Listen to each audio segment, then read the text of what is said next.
Tyre में लग गया था गोली एक, तो इस वजह से डिसबैलेंस हो गया, हम लोग घाई में गिर गए।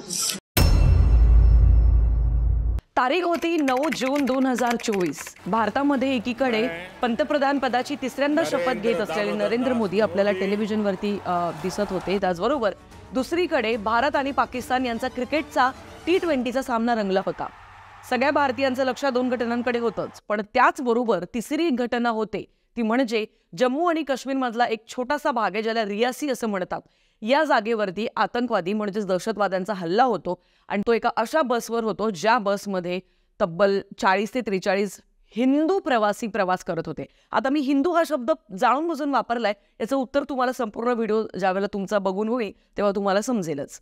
आता या हल्ल्यामध्ये तब्बल 10 जणांचा मृत्यू जागीच होतो। त्यात जो ड्रायव्हर होता, बस ड्रायव्हर, तो सुद्धा शहीद होतो। मी शहीद हा शब्द जाणून बुजून वापरलाय कारण त्याने जाता जाता शेवटच्या क्षणांमध्ये सुद्धा आपल्या प्राणांची आहुती दिली आहे आणि त्याच्यासाठी मला असं वाटतं संपूर्ण देशाने त्याला एक मानाचा मुजरा द्यायला हवा आणि आपल्या स्मरणात ती व्यक्ती नेहमीच राहील। आता ही जी घटना घडली ही रियासी या छोट्याशा जागेत घडली आहे। या जागेमधून ही बस जात होती। वैष्णोदेवीचं दर्शन करत असताना बऱ्याचदा भाविक जे आहेत ते शिवखोडीचं दर्शन करायला जातात आणि या बसमधले प्रवासी सुद्धा शिवखोडीच्या दर्शनासाठी जात होते। त्यावेळेला साधारण 8 ते 10 आतंकवाद्यांनी लपून हा भ्याड हल्ला केलेला आहे। याच्यामध्ये 33 जण जखमी झालेले आहेत, सध्या ते हॉस्पिटलमध्ये इलाज घेत आहेत। पण आता ओव्हरऑल नक्की हा रियासी एरिया कुठे आहे आणि जम्मू आणि काश्मीरचं थोडंसं भौगोलिकदृष्ट्या आपण याच्यावरती प्रकाश टाकण्याचा प्रयत्न करूया। आता POK म्हणजे पाकिस्तान ऑक्युपाइड काश्मीर हा जो एरिया आहे, या एरियाला लागून तब्बल 200 किलोमीटरची जी बॉर्डरचा जो एरिया आहे तो एरिया रजौरी आणि पुंछ या दोन भागांना लागून आहे। तर रजौरी आणि पुंछला थेट लागूनच आणखीन आपल्या भागाकडे एक छोटासा एरिया येतो ज्याला रियासी असं म्हणतात। इथून मागे सुद्धा बऱ्याचदा जम्मू आणि काश्मीरमध्ये हल्ले झालेले आहेत आणि त्याचा इतिहास जर का मी सांगायला गेले तर मला असं वाटतं माझा 1 तासांचा व्हिडिओ फक्त जम्मू आणि काश्मीरमध्ये झालेल्या दहशतवाद्यांच्या हल्ल्याची नावं घेतानाच जाईल। त्याच्यामुळे सध्या आपण रियासीबद्दल बोलूया। आता जम्मूमधून जर का तुम्हाला काश्मीरमध्ये जायचं असेल तर मध्ये एक घनदाट जंगलांचा पॅच येतो, ज्या पॅचमध्ये जिहादी दहशतवादी लपतात आणि तिथून हे तिथले जे गावकरी आहेत किंवा बाहेरून आलेले जे श्रद्धाळू असतात त्यांच्यावरती हल्ला करतात। आता या भ्याड हल्ल्याची जी जबाबदारी आहे ती TRF या दहशतवादी संघटनेने उचललेली आहे आणि द रेजिस्टन्स फ्रंट ज्याचा फुल फॉर्म आहे। बेसिकली ही जी दहशतवादी संघटना आहे ही अगेन लष्कर-ए-तोयबाकडनं एक छोटासा जो ग्रुप फॉर्म झालाय त्यांची आहे आणि पाकिस्तानकडनं ही फॉर्म झालेली संघटना आहे। Pakistan backed TRF has claimed responsibility for this attack. It is a terrorist group linked to the Lashkar-e-Toiba. The resistance front ही जी दहशतवादी संघटना आहे 2019 साली स्थापित झाली आणि 2023 साली भारतीय सरकारने या संघटनेला सो कॉल्ड दहशतवादी संघटना म्हणून घोषित केलं। आता बऱ्याचदा जेव्हाही जम्मू आणि काश्मीरमध्ये हल्ले झालेले आहेत दहशतवाद्यांचे त्यावेळेला आपल्या भारतातले जे सो कॉल्ड लेफ्टिस्ट आहेत आणि वोक कम्युनिटीतली जी माणसं आहेत त्यांनी दरवेळेला फक्त त्या व्यक्तींना स्वातंत्र्य हवंय भारताच्या सरकारकडनं नेहमी मानवता संघटना पुढे येऊन त्यांनी त्यांच्या हक्कासाठी लढाया लढलेल्या आहेत आणि आपले जे जवान आहेत किंवा आपली जी आर्मी आहे ती कशी चुकीची आहे किंवा आपलं जे भारताचं सरकार आहे ते कसं चुकीचं आहे हे नेहमी त्यांचं स्टँड राहिलेलं आहे। आता वोक आणि लिबरल्स आणि लेफ्टिस्ट या लोकांना मी जरा वेळ बाजूला ठेवणार आहे। या हल्ल्याबद्दल जर का बोलायचं झालं तर या हल्ल्यामध्ये मी मगाशी हिंदू हा शब्द या कारणासाठी वापरला कारण इथून मागे जेवढेही हल्ले झालेले आहेत यात 99.99% फक्त हिंदूंवर हल्ला केलेला आहे। मला प्रश्न नेहमी हा पडतो की असं कुठलं स्वातंत्र्याचा लढा तुम्ही लढताय ज्याच्यामध्ये तुम्ही त्या लोकांना टार्गेट करताय ज्या लोकांचा तुमच्या स्वातंत्र्याच्या सो कॉल्ड लढ्याशी काहीच संबंध नाहीये। तर नेहमी असं म्हटलं जातं की दहशतवादी हल्ले जे आहेत ते एका पर्टिक्युलर कम्युनिटीचे नसतात, पण नेहमीच प्रत्येक दहशतवादी हा त्याच पर्टिक्युलर कम्युनिटीचा निघतो। आता हा नक्की कोइन्सिडन्स आहे की काय याबद्दल मला असं वाटतं बरेच थिसिस अवेलेबल आहेत, ते सुद्धा तुम्ही इंटरनेटवरती जरूर वाचू शकता। आता हा हल्ला जो झाला या हल्ल्यामध्ये ड्रायव्हरने सतर्कता दाखवली आणि त्याच्या हुशारीमुळे कंडक्टरने योग्य वेळी परिस्थितीचं भान राखत त्या बसचं स्टेअरिंग फिरवल्याने ती बस खाली दरीमध्ये कोसळली आणि त्याच्यामुळे तब्बल 33 जण किमान जखमी झाले, पण ते वाचलेत, ते महत्त्वाचं आहे। बस दरीमध्ये कोसळल्यानंतर सुद्धा तब्बल 20 मिनिटे घड्याळी 20 मिनिटे त्या बसवरती गोळीबार सुरूच होता। यावरनं तुम्हाला तो द्वेष कळतोय, यावरनं तुम्हाला तो राग कळतोय। मला या घटनेला घेऊन काही प्रश्न पडलेले आहेत, त्याकडे वळण्याच्या आधी मला एक छोटीशी गोष्ट इथे शेअर करावीशी वाटते। आर्टिकल 370 काढल्यानंतर जम्मू आणि काश्मीरमध्ये प्रचंड जास्त शांततेचं वातावरण आपल्याला पाहायला मिळालं. 2023 मध्येच 1,60,00,000 पर्यटकांनी जम्मू आणि काश्मीरमध्ये व्हिजिट केले आणि त्याच्यामुळे त्याच्या GDP मध्ये किती जास्त फायदा झाला असेल त्याबद्दल मला वेगळं काही बोलायचं नाहीये. पण सध्या जम्मू आणि काश्मीर स्वच्छ दिसतंय. जम्मू आणि काश्मीरमध्ये शांततेचं वातावरण आहे. जम्मू आणि काश्मीरमध्ये दगडफेक होत नाहीये. जम्मू आणि काश्मीरमध्ये लोक आनंदाने राहत आहेत. जम्मू आणि काश्मीरमध्ये लोकांमध्ये राष्ट्रप्रेम आलंय. कदाचित ह्या सगळ्या गोष्टी सहन न झाल्यामुळे आणि नरेंद्र मोदी यांनी तिसऱ्यांदा पंतप्रधानपदी पुन्हा एकदा शपथ घेतल्याने ही गोष्ट सहन न झाल्याने हा भ्याड हल्ला केला गेलाय. हे मात्र तितकंच स्पष्ट आपल्याला दिसतंय. या घटनेनंतर मला ठळक 5 प्रश्न पडलेले आहेत, ते मला विचारायचे आहेत. प्रश्न क्रमांक 1, या देशामध्ये जेवढ्यांदाही स्वतःच्या स्वातंत्र्यासाठी लढणारे, हेच दगडफेक करणारे सगळे जे दहशतवादी असतात, ज्यांना दहशतवादी म्हणू नये असं नेहमी लेफ्टिस्टचा एक अजेंडा असतो, हे लेफ्टिस्ट आत्ता का गप्प आहेत? प्रश्न क्रमांक 2, ज्या वेळेला संपूर्ण बॉलिवूड हळहळलं होतं, ऑल आईज ऑन राफा हे स्टेटस त्यांनी एकाच दिवशी, एकाच वेळेला, त्याच एक्झॅक्ट मोमेंटमध्ये जे ठेवून एक कॅम्पेन रन केलं सबंध सोशल मीडियावरती, ते बॉलिवूड सेलिब्रिटीज आत्ता का गप्प आहेत? अपवाद आहे. ज्या बॉलिवूड सेलिब्रिटीजने या ऑल आईज ऑन रियासी हे स्टेटस ठेवले, मला त्यांची नावं नक्कीच घ्यायची आहेत. Starting from of course Anupam Kher, Kangana Ranaut, Priyanka Chopra, त्याच्यानंतर कपिल शर्मा, परिणीती चोपडा, रश्मिका मंदाना अँड हिना खान. यांच्या व्यतिरिक्त तुम्हाला कुठल्याच त्या बॉलिवूड सेलिब्रिटीने स्टेटस ठेवलं दिसणार नाही. मला त्यांनाही विचारायचं आहे की आपल्या घरात भांडणं होत असताना आपण दुसऱ्यांच्या घरात डोकावतो का? तर नाही. आधी आपल्याला आपल्या घरातली भांडणं सोडवावी लागतात आणि मगच आपण तितके सक्षम होतो की आपण दुसऱ्यांच्या घरात काय चाललंय ते बघत असताना त्यासाठी स्टँड घेण्यासाठी आपण सक्षम होतो.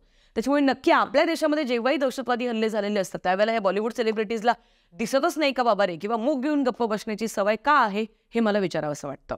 प्रश्न क्रमांक 3, नेहमी असं म्हटलं जातं की जम्मू आणि काश्मीरमध्ये राहणारे जे मुस्लिम कम्युनिटीतली माणसं आहेत तर त्यांच्यावरती खूप अन्याय केला जातो आपल्या आर्मीकडनं. पण तिथल्या हिंदूंचं काय, ज्यांच्यावरती इतक्या वेळेला काश्मीरी पंडित सोबत काय झालं हे वेगळं सांगायची गरज नाही, पण तिथल्या हिंदूंचं काय की ज्यांच्यावरती वर्षानुवर्षांपासून इतके अन्याय होत आलेले आहेत? आणि मला असं वाटतं की आत्ता सध्या त्या हिंदूंसाठी कोण बोलणार आहे, हा प्रश्न मला विचारावा असं वाटतो. प्रश्न क्रमांक 4, आणि हा प्रश्न फार महत्वाचा आहे बरं का मंडळी.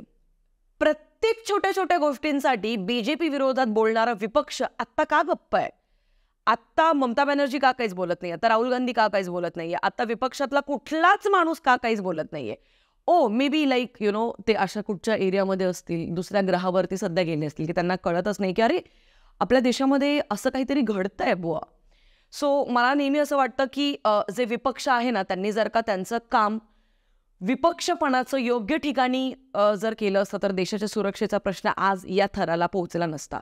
पण विपक्ष हे नेहमीच फक्त आणि फक्त पाठराखण करत आलेले आहेत आणि नेहमी चुकीचे मुद्दे उचलून बीजेपी किंवा जी सध्याची गव्हर्नमेंट आहे ती किती चुकीची आहे आणि त्यांनी आर्टिकल 370 उचलू नये त्यासाठी त्यांनी काय काय राडे केलेत हे वेगळं सांगायची गरज नाही. प्रश्न क्रमांक 5, इंटरनेटवरती जेवढे व्हिडिओ सध्या रियासीचे आहेत, मग ते न्यूज चॅनलचे असू देत, मग ते युट्यूबर्सचे असू देत, मग ते कोणाचेही असू दे, त्याच्या कॉमेंट सेक्शन खाली एकही मुस्लिम पुढे आलेला नाहीये आणि एकही मुस्लिम व्यक्तीने या घटनेचा निषेध केलेला नाहीये. असं का?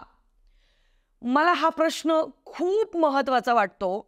लहानपणापासून मी ज्या सोसायटीत लहानाची मोठी झाली आहेत, आमच्या सोसायटीमध्ये हिंदू मुलांसोबत, हिंदू मुलींसोबत, मुस्लिम मुलांसोबत, मुस्लिम मुलींसोबत, ख्रिश्चन मुलांसोबत, ख्रिश्चन मुलींसोबत आम्ही सगळे एकमेकांसोबत मैदानी खेळ खेळत लहानाचे मोठे झालेलो आहोत. आज सुद्धा माझ्या मैत्रिणींमध्ये खूप मुस्लिम मैत्रिणी सुद्धा आहेत. पण मला मुस्लिम व्यक्तींना हे विचारायचं आहे की ज्या वेळेला तुमच्या कम्युनिटीतनं हे दहशतवादी पुढे येतात त्यावेळेला तुमच्याकडनं द्वेष किंवा निषेध का नाही आम्हाला दिसत? जर एक पाकिस्तानी क्रिकेटर हसन अली या घटनेचा साफ निषेध करू शकतो त्याच्या इंस्टाग्रामच्या स्टोरीमध्ये लावून, तुम्ही भारतातली मुस्लिम असून तुम्ही या घटनेचा निषेध का नाही खुलेपणाने करू शकत? इथे आम्हाला प्रॉब्लेम आहे. आम्हाला हिंदू लोकांना मुस्लिमांशी काही प्रॉब्लेम आहे का? तर अजिबात नाही. आज सुद्धा मार्केटमध्ये गेल्यानंतर आम्ही मुस्लिम व्यक्तींकडनं बऱ्याच वस्तू विकत घेतो. माझाच धर्म श्रेष्ठ आहे असा अहंकार हिंदूंमध्ये कधीच नव्हता, तो आत्ताही नाही आहे, तो पुढेही कधीच राहणार नाही. कारण आपला जो हिंदू धर्म आहे तो सर्वसमावेशक आहे आणि अहंकार आपल्या धर्मात नाही, तो इतरही धर्मात नसावाच. पण मग मला इथेच प्रॉब्लेम आहे की जे मुस्लिम माझे बांधव आहेत ते अशा घटनांमध्ये पुढे येऊन का या दहशतवाद्यांचा तिरस्कार करत नाहीत? पुढचा आणि शेवटचा प्रश्न, जगभरातले जे लेफ्टिस्ट आहेत ना, ते लेफ्टिस्टने कधी कधी सेन्स पण करतात.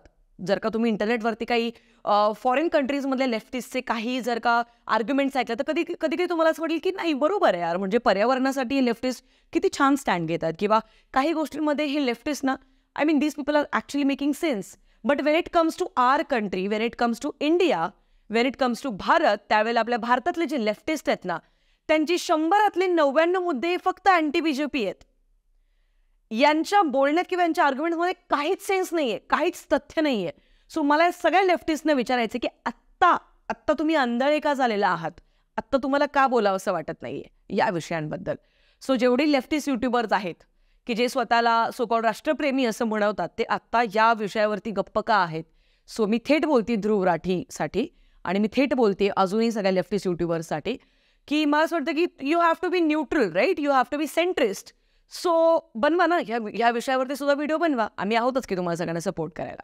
बट बाय द वे, जाता मला फक्त इतकंच विचारायचं आहे, भारतातली जितकी विपक्षातली माणसं आहेत, जितके लेफ्टिस्ट आहेत, लिबरल्स आहेत, वोक कम्युनिटीतली माणसं आहेत, या सगळ्यांना मला विचारायचं आहे, किंवा जे हिंदूंमध्ये सुद्धा वेगवेगळ्या जाती धर्मात वाटलेली माणसं आहेत, तुम्हाला सगळ्यांना मला विचारायचं आहे, जरा वेळासाठी, फक्त काही क्षणांसाठी, ज्या वेळेला असे भ्याड हल्ले आपल्या देशावरती केले जातात, त्यावेळेला मी कुठल्या कुळाचा आहे, मी कुठल्या शहरातला आहे, मी कुठल्या जातीचा आहे, मी कुठल्या पंथाचा आहे, मी कुठल्या रंगाचा आहे, मी कुठल्या धर्माचा आहे, मी कुठल्या आयडिओलॉजीला फॉलो करतो, हे सगळं बाजूला ठेवून फक्त मी एक भारतीय आहे हे म्हणून आपण फ्रंट फूटला येऊन आपण का एकमेकांचा हात धरून एकत्रितपणे आणि युनिटीने या घटनेचा तिरस्कार का नाही करू शकत?